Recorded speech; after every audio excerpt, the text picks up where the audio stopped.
once it got to the serious point where me and Emma wanted to get married, I was very late in telling my family that I wanted to marry Emma. I guess if I were to say something to them, like something I was wanting to do or strive for, they're more of like the kind of people to be like, I'll believe it when I see it. And so when I said, hey, I'm going to leave you guys and go to Arizona, they were like, eh. And then the day I left, they were like, oh, he's gone. Whoops. They were calling me as I was like halfway to Arizona, and they were like, oh, you actually left? And I was like, yeah. Same deal with the marriage. Okay. I was so nervous telling my parents. Of course, I mean, I shouldn't say of course. I told my mom first. Okay. Well, that's good. I thought it would be very awkward telling my dad. But I told my mom, I said, yeah, me and Emma are getting pretty serious. We want to get married. Mm-hmm. And her reaction at first was so great. I was so pleased with it.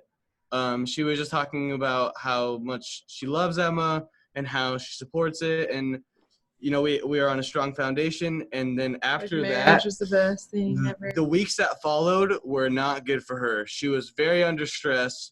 She was calling me like 3 or 4 times a week. Just, man, it was so tough on her. I'm glad that we had that physical distance.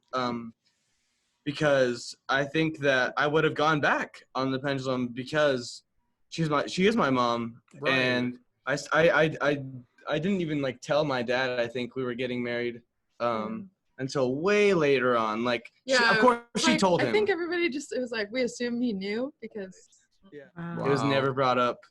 I assumed that he would have, and he never did. And I was like, well, if he doesn't want to bring it up, I'm not going to bring it up. It was just such an uncomfortable tension between us. So your parents must have had some idea you were struggling with your faith if you were living with your uncle and not going to church.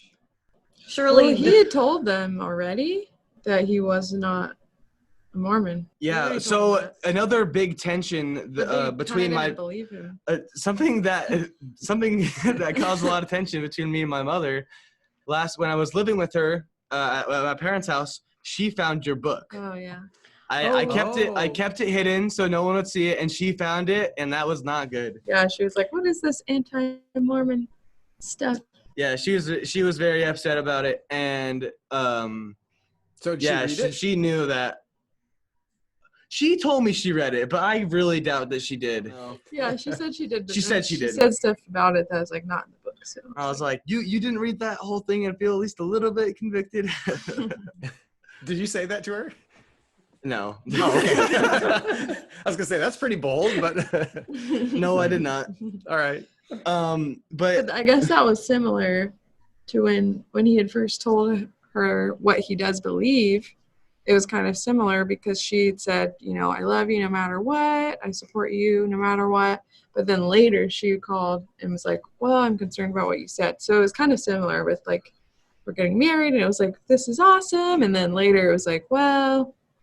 So Lynn, how much of that is just cultural? I mean, that's what you do. You always say the nice response. Yes. Don't you think, Luke, that a lot of that is the way the culture, and you assume it's going to come out well in the end, but certainly it's not normal for Mormons to talk about differences or things that they don't have in common, right? It's, you know, Christians sometimes get in each other's faces and have these real conversations, and they're okay with that kind of authenticity.